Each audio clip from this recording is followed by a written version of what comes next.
Hey, it's me, the N to the J to the B. I've already had my shower. It's time for me to get ready for my on-camera audition. I've been dragging my feet on this and the rest of me. There are a few things that I want to do less right now than an on-camera audition, but here we are. It's due in like 2 hours and 15-ish minutes, something like that. So let's get started. I figured I'd talk to you while doing this because I want to check in with you and see how you're doing. Today is March 18th and we are 18 days into our no spend challenge. How you doing? How you doing? I haven't spent anything that I did not need to spend. And I mean strict. I've been strict on that. You know, I'm not like, I really did need to spend that, you know, $500 on the Louboutin shoes. No, there's nothing like that going on. I did spend a little money, I think $20, on some paint because my mom and I are doing a painting challenge. If you have a YouTube channel and you want to participate, please feel free. So here are the rules to the challenge. You can only use primary colors. That's why I had to spend money, because I didn't have like normal red and normal blue. My red had congealed. The blue was like some weird metallic thing, and then I had another darker blue. So I needed to buy an acrylic paint set so that I could do this challenge. Okay, so I was telling you the parameters of the challenge. Number one is primary colors only, plus white and black. So those, you can only use red, blue, yellow, white, or black in your painting. From those colors, you can mix all other colors, okay? And we must see you at some point in your video painting. Don't use anybody else's work as your own. And it has to be something in nature, a landscape, a seascape, night scene.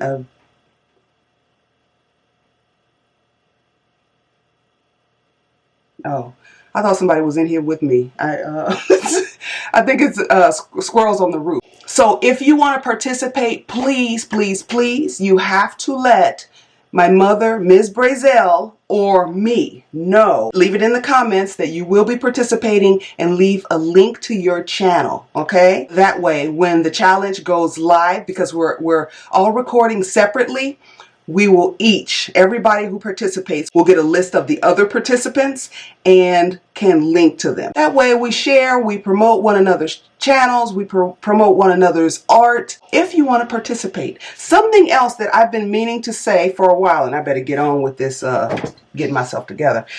Something I've been meaning to say for a while is, if you've been following me and you have a channel and I haven't been to it, please let me know. I try to keep up. Like when I see I have new followers, I'll click, and most times it'll say no videos, you know, that you don't have a channel and there are no, you know, you haven't posted any videos of your own. But I appreciate you for supporting me, and I would like to support in return. So if you have a YouTube channel and you haven't seen me on it ever, I probably don't know about it. So just let me know in the comment section. This no spend challenge, I've already told you that it feels like it's becoming a habit. I ain't gonna lie, some days it is still frustrating because of the food issue. I'm not having a problem with anything else. Really, I'm not. Like, you know, just buying random things or spending time on Amazon just looking to see what they got, which is the most ridiculous thing ever because they have everything. I'm not doing that, and I don't miss it, and I don't catch myself accidentally doing it. And I think because I'm not doing that, I can be more constructive with my free time. Let me put a little bit of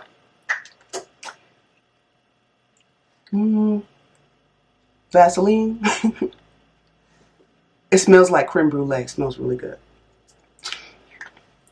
So I'm happy. I'm proud of myself for getting this far, because the food thing is significant enough for me that it has threatened. Oh, it's already a little damp. threatened to send me over the edge a few times. And I tell you what, I was like 1 second away from going on social media and saying, hey, I'm doing a no spend challenge. Would somebody please DoorDash me some lunch? Because I don't have time to fix it. But you know, I just go in there and get my bowl of Raisin Bran and some oat milk, and that sometimes that's a meal. I'm working it out. During this time, I have noticed that my meals haven't been the most balanced because it's like me throwing something together real quick. Yeah, I don't know what to say about that. Something I've been thinking about with regard to this challenge is the concept of vices. You know, vices are those things that everybody talks about. Oh my goodness, that's their vice. Oh yeah, drugs is their vice. Alcohol is their vice. You know, whatever it is that somebody is hooked on is considered a vice. And a lot of times we don't look at our own vices. Like shopping can be a vice. We know gambling's a vice. It's always like the really ones that society says these are horrible that get pointed at. But there are normal everyday behaviors that when done in moderation are fine, but when you go off the rails, it's a vice, and it can be an addiction too, you know. So we think about, like I said, we think about drugs, alcohol, sex addiction. We hear about that, and oh boy, we get a kick out of that one. Gambling, you know, you've gambled so much, you've lost everything. You've lost the house, you've lost the car, your family's about to walk out the door. But we don't often talk about shopping in the same way. We talk about retail therapy, which sounds a lot better than you're addicted to spending all your money on nonsense. And I'm implicating myself in this too. I would not say that I am addicted to shopping. I wouldn't put myself in that category. I think if there's anything that I'm addicted to, it's sugar. Like I would eat dessert every day, all day, for every single meal if I knew it would not kill me. But anything you do too much of can be a vice. And really, vices are just coping mechanisms when you don't have skills to cope with something in a way that's productive. That's really all they are, vices. That's really where addiction comes from. Food addiction is a thing, you know, where food, it makes you feel good. I saw a video a few days ago, and my mind was blown. This doctor was saying, hang on for a second. This doctor was saying that one of the reasons why people get addicted to food is because these companies, they engineer, and first of all, it's not food. They engineer products that we eat, and we don't make a differentiation between food and products. If it comes packaged up and it contains a bunch of ingredients not found in nature, it is a product. It is not a food. And we're eating these things, and our bodies are like, what do I do with this, you know? And we end up with, you know, diseases. We end up with obesity. We end up with issues. And it changes our brain chemistry, so we crave, we want more and more. One of the things that he pointed out is that you cannot find a real food in nature that combines fat and sugar. And I was like, whoa, because look, sugar and butter is good. You know, like you put sugar and butter on anything and it is delicious and you can't get enough. Well, that might just be me, but it's delicious, you know? And then high fructose corn syrup, and this is just me saying this, that stuff is the devil. I don't even know how that stuff is legal, because I can tell the difference between eating a natural sweetener like agave or something that comes from a plant. I can have whatever and then stop. Give me something with high fructose corn syrup in it, and I want like 5 of them at the same time. Then I want one the next day. This stuff is highly addictive, and it's in everything. It's in everything. Because it's a cheap way to keep us hooked. That was eye-opening. I look at at shopping the same way. There are corporations whose sole purpose is to get us, let me see what I want to do. I have to be an office worker today. To get us to buy whatever they're selling, okay? And they'll use any method they have to use in order to get us to do it. Because it's about money, it's not about our well-being. And we do it. We do it.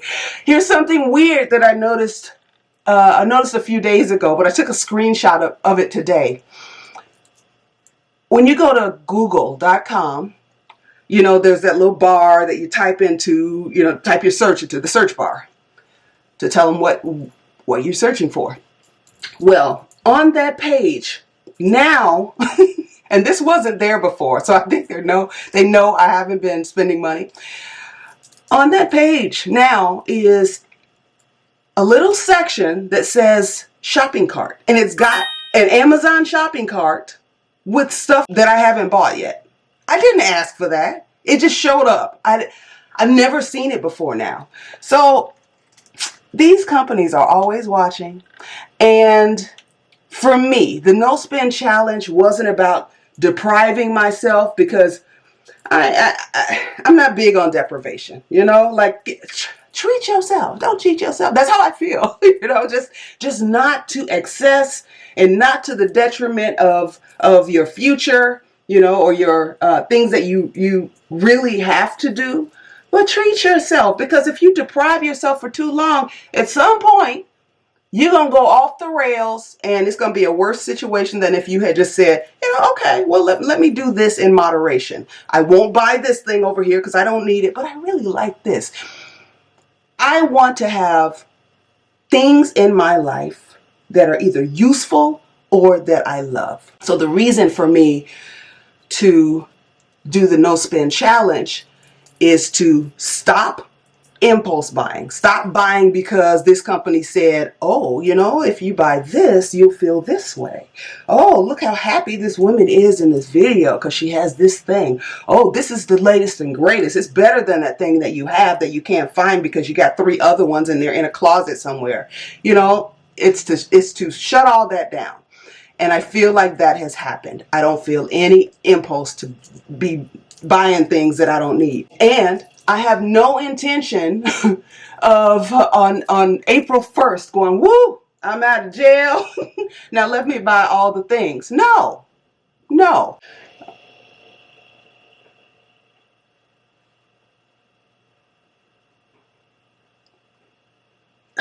Okay, yeah, squirrels. Squirrels on the roof. I think there may be a nest up there or something. They were up there before and they went away for like a month, maybe even a little longer, but they're back and it's like right above my bed in here. Anywho, so has shopping been a vice of yours? I'm curious. And if you say yes, how has this challenge affected you? Has it affected you? Or are you going to look at your list? Yeah, I need a little concealer. Are you going to look at your list on April 1st and buy all the things? And again, I am not judging you. I wanted to do this challenge personally, and I talked to my mother about it. I was like, hey, let's do this challenge. And her reaction was like, oh. And she agreed to do it, and then we were like, let's do it on our channels. Maybe there are other people who need to have a break in impulse spending for now, just to take a look at what's going on with your finances. Do I really need this thing? Is this going to be more clutter in my home? And usually an already cluttered home, like, just take a minute, back off for a minute. And I'm happy that so many people said, I want to do this. I want to participate. I hadn't anticipated such a huge reaction because it is a little scary, you know? Like, what do you mean? I can't buy anything for a month? Well, you have to buy some things. You have to pay for some things, but yeah. So thank you. Thank you for doing it with me. And in the comment section, let me know.